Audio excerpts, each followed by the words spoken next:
Bueno, voy a continuar con la segunda parte de la clase de biomembranas, que como dijimos, estaban formadas por lípidos, proteínas y glúcidos. Las proteínas proporcionan funciones características a las membranas biológicas y pueden estar en las membranas en una proporción variable. Por ejemplo, la membrana plasmática de los eritrocitos tiene un 50% de su composición de proteínas. En cambio, la membrana plasmática de las células que forman la mielina tiene una proporción mucho menor de proteínas. Y la membrana mitocondrial interna, un porcentaje mucho mayor en relación a los eritrocitos.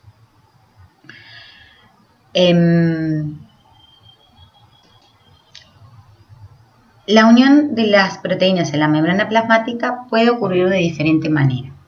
Es así que hay proteínas que atraviesan la membrana una sola vez, de un único paso, y en general ese dominio mediante el que atraviesan la membrana puede ser una hélice alfa con sus aminoácidos hidrofóbicos en contacto con la membrana plasmática y los hidrofílicos en el interior. Y después hay otras proteínas que atraviesan varias veces la membrana plasmática de múltiple paso. Y por ejemplo, los receptores o proteínas que median la unión entre las células tienen este tipo de conformaciones. Por ejemplo, las caderinas tienen esta forma de atravesar la membrana y las proteínas que median las uniones ocluyentes en general tienen esta forma. Después, esos tipos de proteínas las van a ver más adelante en el curso, pero las vamos a mencionar brevemente en esta clase.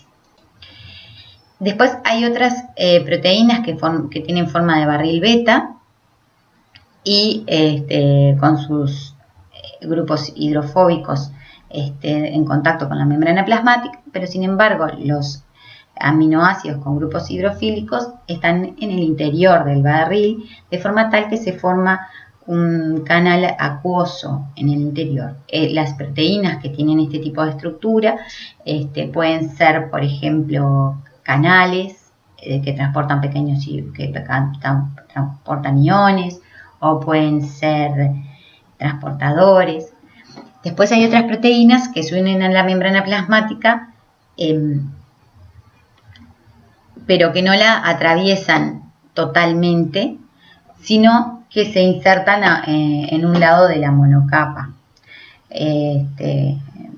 Eso lo hacen mediante la presencia de un dominio hidrofóbico, como en este caso una hélice alfa, o pueden hacerlo. Hay otras proteínas que se unen a la membrana plasmática mediante la unión covalente a un lípido de la membrana, a un lípido que está inserto en la membrana. Este tipo de proteínas pueden estar en el lado citosólico o en el lado extracelular. Las proteínas que se unen de esta manera, por ejemplo, las proteínas que participan en los procesos de transducción de cereales, muchas de ellas tienen esta forma de unión a la membrana plasmática, por ejemplo. Después hay otras proteínas que no se unen de forma directa a la membrana plasmática, pero que no se unen de forma directa, pero sí lo hacen de forma indirecta mediante la unión a una proteína que sí está unida íntegramente con la membrana. Ese tipo de proteínas se unen a ellas mediante uniones no covalentes, débiles, y pueden estar en el lado citosólico o en el lado extracelular. Para separar todas estas proteínas de la membrana plasmática es necesario condiciones tales como el uso de detergentes. Entonces, como esas condiciones son bastante extremas, a estas proteínas se le denominan proteínas integrales de membrana.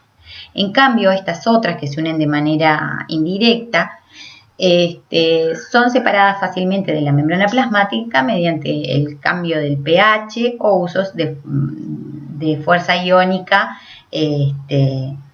extremas. A estas proteínas se les llaman proteínas periféricas de membrana. Las proteínas periféricas de membrana hay de tipos muy diversos y pueden cumplir varias funciones. ¿Cuáles son las funciones de las proteínas de membrana? Bueno, como dijimos, hay proteínas de membrana que forman canales o transportadores y permiten el paso de una molécula de un lado al otro de la membrana, por ejemplo, de un ion. Luego hay otras proteínas que median el reconocimiento celular, por ejemplo, el receptor de la insulina es una proteína integral de membrana que atraviesa la membrana y tiene un dominio que es extracelular, un dominio transmembrana y un dominio intracelular, y mediante el dominio extracelular es capaz de unirse al ligando y mediante el dominio intracelular participa en los procesos de transducción de señales, ¿no? Hay otras proteínas que participan del proceso de transducción de señales, pero que no son receptores de membrana. Por ejemplo, van a ver luego en este curso o a lo largo de su carrera las proteínas G. Después hay otras proteínas que son enzimas, que son catalizadores biológicos y que están insertos en la membrana plasmática. Un ejemplo es la ATP sintasa, que la van a ver luego a lo largo del curso. Después hay otras proteínas que median el anclaje con el citoesqueleto celular o con otras células, median la unión con otras células o con la matriz extracelular, que la vamos a describir brevemente hoy, pero la van a ver luego cuando vean epitelios. Y otras proteínas que participan en la determinación de la polaridad celular. Por ejemplo, las proteínas que median la unión entre las células que forman las uniones ocluyentes, forman todo un cerrado que evita el paso de proteínas de un lado de la célula al otro lado de la célula, determinando una composición diferente en los dominios, en el dominio apical y en el vasolateral, que lo van a ver luego. Muchas proteínas de membrana son glicosiladas. ¿Qué quiere decir esto? Que se les adiciona azúcares a su estructura. Esa glicosilación puede ocurrir tanto en el retículo endoplasmático como en el Golgi. Y los azúcares se disponen únicamente del lado no citosólico de las membranas plasmáticas. ¿Qué quiere decir esto? Que se localizan, miren esta figura, en todo. Si esto que está marcados con puntitos es el citosol, los lados no citosólicos de la membrana celulares serían esto que está marcado en azul. Está el lado de la membrana que da hacia estas regiones. Aquí tenemos el retículo endoplasmático, el Golgi, los lisosomas. En todas estas regiones, el lado exterior de la matriz de la membrana plasmática, en todas estas regiones se localizarían los glucídeos de las proteínas glicosiladas. Los glucídeos de las proteínas glicosiladas son muy importantes, por ejemplo, porque forman el glicocálix en las membranas plasmáticas, que aquí se muestra en negro. Aquí se muestra el citoplasma y aquí el núcleo de esta célula. Y no es el objetivo de esta clase comentar las funciones del glicocálix, pero aquí se las presento.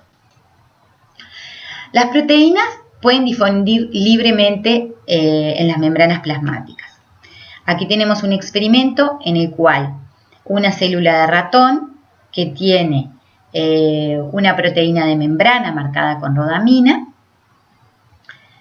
y aquí tenemos una célula humana donde su proteína de membrana está marcada con fluoresceína, y estas dos células se fusionaron para formar un hibridoma. Se observa inicialmente que las proteínas que correspondían al ratón se localizan en la región donde estaba la membrana del ratón, y las proteínas de membrana de la célula humana en el lado donde estaba la célula humana. Con el pasar del tiempo, las proteínas difunden y van a ver que tienen una distribución homogénea en el hibridoma. Este experimento permitió demostrar que las proteínas eran capaces de difundir libremente en las membranas.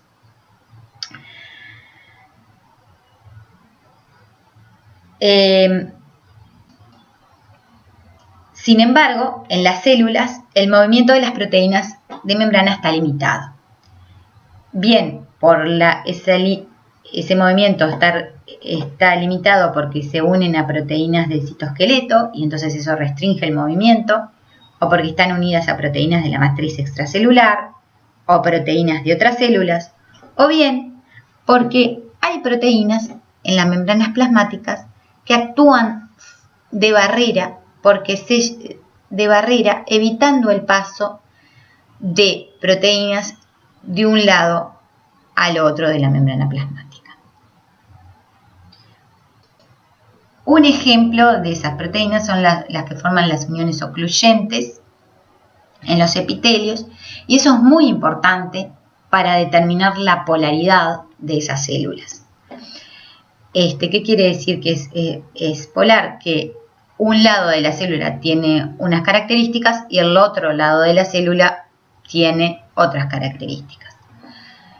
Eso es muy importante, por ejemplo, en las células del epitelio del intestino, donde es necesario que en un dominio de la célula haya determinados transportadores para el ingreso de metabolitos al interior celular, y del otro lado de la célula es necesario que haya otros transportadores para que liberen esos metabolitos al medio interno. En los epitelios, como se ilustra en este esquema, existen muchos tipos de proteínas de unión a membrana que median las uniones con otras células. Ya les presenté las uniones ocluyentes, que son las que evitan el paso de proteínas de un dominio al otro, pero sin embargo hay otras proteínas que son proteínas transmembranas y que se unen a las proteínas transmembranas de la célula adyacente, formando uniones de anclaje que permiten que estas células permanezcan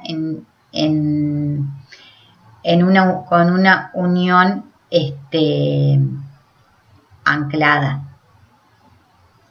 En cambio, hay otras proteínas que forman canales y esas proteínas permiten, por ejemplo, el paso de metabolitos, como puede ser el AMP cíclico, de pequeñas moléculas de una célula a otra, y de esa manera acoplar, sincronizar lo que es determinados procesos biológicos. Después hay proteínas transmembranas que participan en la unión de las células con la matriz extracelular.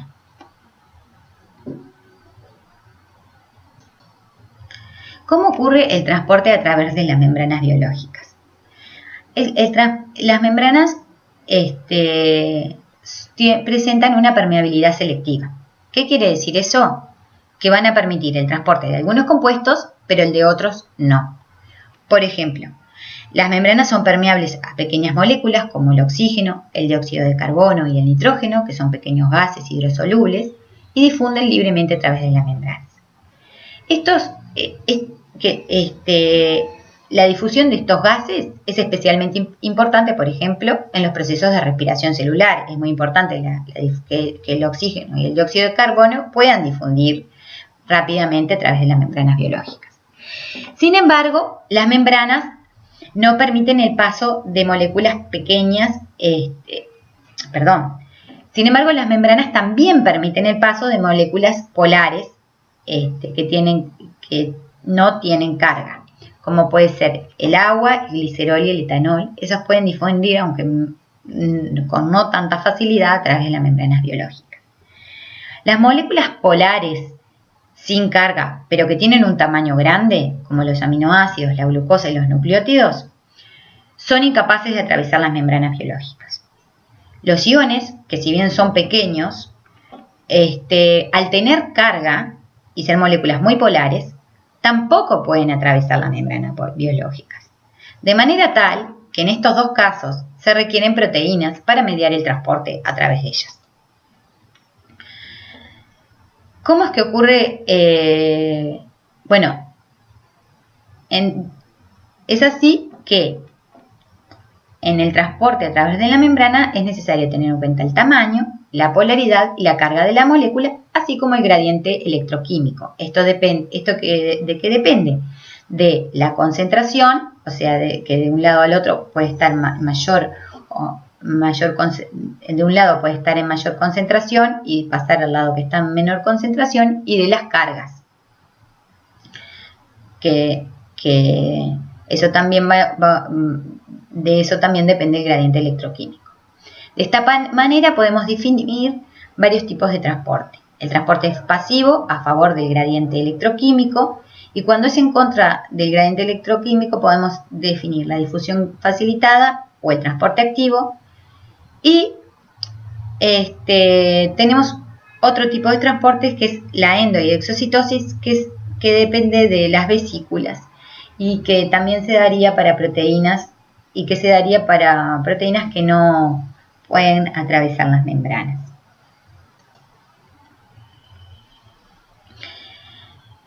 El transporte pasivo es aquel transporte que sucede a favor del gradiente electroquímico, como vemos aquí. La molécula transportadora puede difundir libremente a través de la membrana plasmática por difusión simple, o en los casos en los que no puede difundir, ese transporte puede estar mediado mediante un canal o un transportador. Pero si ese transporte es a favor del gradiente, se le llama transporte pasivo. Si el transporte ocurre en contra del gradiente, es necesario energía, y en ese caso se denomina transporte activo. Esa energía puede estar dada o bien por el acople al transporte de otro compuesto o de otra molécula que ocurre a favor del gradiente, y entonces la energía liberada de ese transporte se acopla a la energía requerida para el transporte de un soluto en contra del gradiente.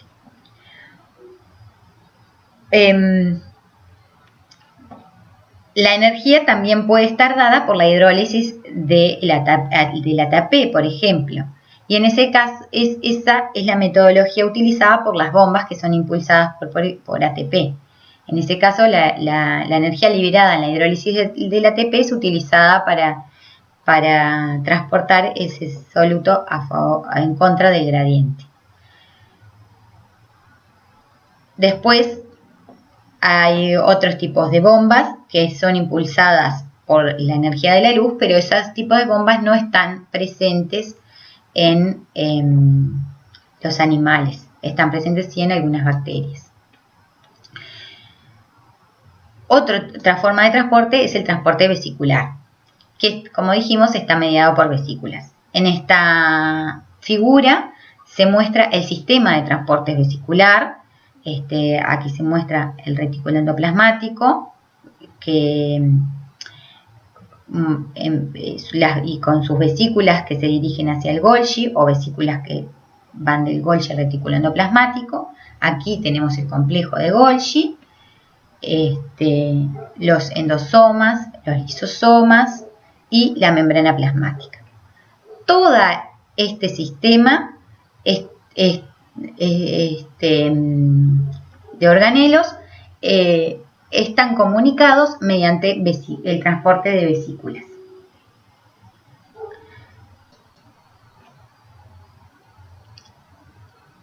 ¿Cómo ocurre el transporte vesicular?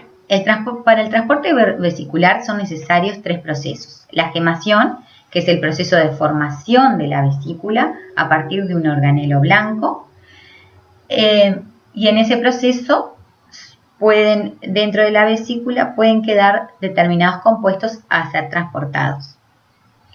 Luego, el proceso de transporte, en el cual la vesícula puede moverse de un lado al otro utilizando como rieles el citoesqueleto celular, que van a ver luego, y esas vesículas pueden fusionarse con el organelo blanco en el tercer proceso de fusión, y ahí liberan su contenido en el interior del organelo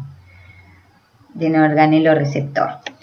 En ese caso no solo liberan el contenido del organelo, sino que la membrana de la vesícula se integra con el organelo. de forma tal que mediante el transporte de vesículas no solo se transportan los componentes que van dentro, sino también es una forma de transportar membranas y proteínas de membranas.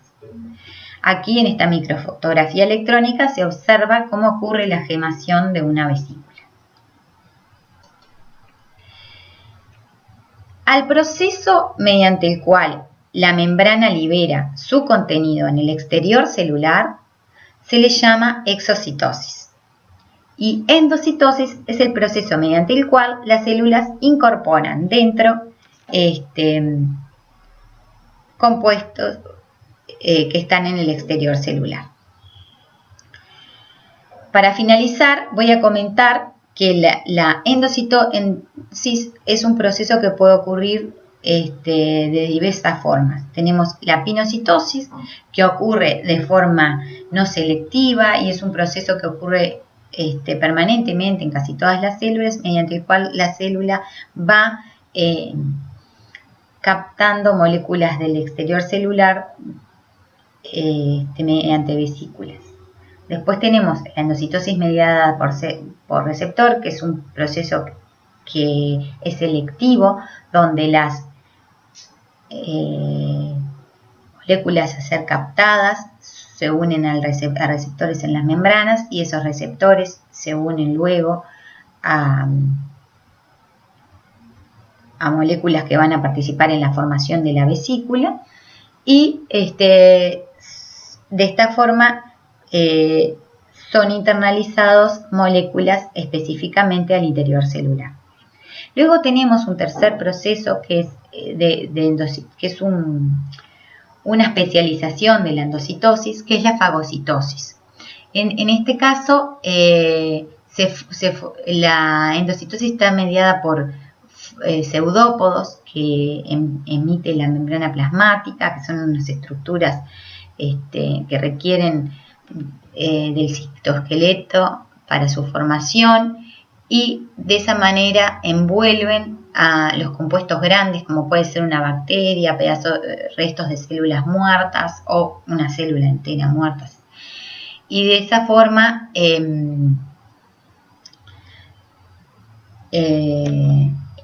ingresan estos elementos grandes al interior celular. Este proceso es un proceso que no ocurre en todas las células, solamente ocurre en células especializadas como pueden ser los macrófagos o algunos otros tipos celulares específicos y en general están vinculadas a mecanismos de defensa. A este proceso de endocitosis se le llama fagocitosis, es una forma específica de endocitosis. Bueno, aquí les dejo la bibliografía para que tengan en cuenta y algunos de estos libros están disponibles en el portal Timpo. Muchas gracias.